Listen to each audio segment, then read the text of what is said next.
Hello അസ്സാം വലൈക്കും. എന്താ പ്രത്യേകത എന്ന് വെച്ചാൽ ഇന്നൊരു ബീഫ് ബിരിയാണി ഉണ്ടാക്കണം വിചാരിച്ചിട്ടോ. കുക്കറിൽ മസാലയൊക്കെ ഇട്ടിട്ട് ബീഫിനെ വേവിച്ചിരിക്കുന്നു കേട്ടോ. അടിപൊളിയായിട്ട് ബീഫ് നല്ല പെർഫെക്റ്റായിട്ട് ബീഫ് വെന്ത് കിട്ടിയിട്ടുണ്ട്. മാഷാ അല്ലാ.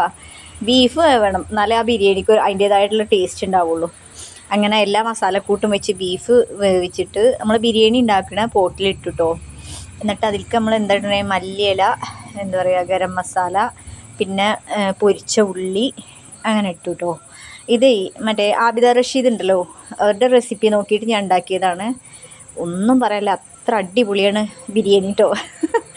എന്തായാലും നിങ്ങളെല്ലാവരും ഒന്ന് ഉണ്ടാക്കി നോക്ക്. അത് കഴിഞ്ഞിട്ട് നാരങ്ങ ഒഴിച്ചു, 2 നാരങ്ങ ഒഴിച്ചു. പിന്നെ തൈരും ഇതൊക്കെ ഇട്ടിട്ട് തന്നെ നമ്മൾ ബീഫ് വേവിച്ചിരിക്കണം കേട്ടോ. തൈര്, മഞ്ഞൾപ്പൊടി, എന്താ പറയുക, മുളക് പൊടി ഒക്കെ ഇട്ടിട്ട്. പിന്നെ കുക്കറിലാണ് ഞാൻ റൈസ് വേവിച്ച് വെച്ചിട്ടുള്ളത് കേട്ടോ. ഒറ്റ വിസിലിന് ഓഫാക്കി വെച്ചു. അങ്ങനെ അതും ഈ പോട്ടിൽ ബീഫിൻ്റെ മേലെ കൂടെ ഇട്ടു കേട്ടോ. അതിന് ശേഷം പൊരിച്ച ഉള്ളിയും, എന്താ പറയുക, ഗരം മസാല, മല്ലിയില അതിന് മേലെ കൂടെ വിതറി. പിന്നെ അതിന് ശേഷം നമ്മളിത് ദമ്മിടുകയാണ്. ദമ്മിടുന്നത് എങ്ങനെയാണെന്ന് വെച്ചാൽ ഗ്യാസിന്മേൽ ഒരു ചട്ടി, പഴയൊരു ചട്ടി വെച്ചിട്ട് അതിൻ്റെ മുകളിലാണ് ഈ പോട്ട് ഇട്ടിരിക്കുന്നത് കേട്ടോ. അത് കഴിഞ്ഞ് കുറേ കഴിഞ്ഞിട്ട് നമ്മൾ തുറന്നപ്പോഴുള്ള അവസ്ഥയായിരുന്നത് അടിപൊളിയായിരിക്കുന്നു. എല്ലാവരും കഴിക്കലും കഴിഞ്ഞിട്ടുണ്ട്. മനും കൂട്ടുകാരും വന്നിരിക്കുന്നു കേട്ടോ. അപ്പോൾ ഞാൻ പറഞ്ഞു അടിപൊളി ബിരിയാണി ഉണ്ടെന്ന്. അപ്പോൾ കുട്ടികളൊക്കെ ഇറങ്ങിയിട്ടോ.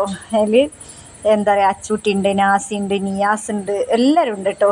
അപ്പോൾ അങ്ങനെ അവർക്ക് ചോറൊക്കെ വിളമ്പിക്കൊടുത്ത് എല്ലാവരും അടിപൊളിയായിട്ട് കഴിച്ചിട്ടോ. കുട്ടികൾക്കൊക്കെ സന്തോഷം. കുട്ടികളെക്കാളും സന്തോഷം എനിക്കാണ് കേട്ടോ. പക്ഷേ ചോറ് തികഞ്ഞില്ല, കാരണം എല്ലാവരും കഴിക്കലും കഴിഞ്ഞിട്ടാണ് ഇവർ എത്തിക്കണത്.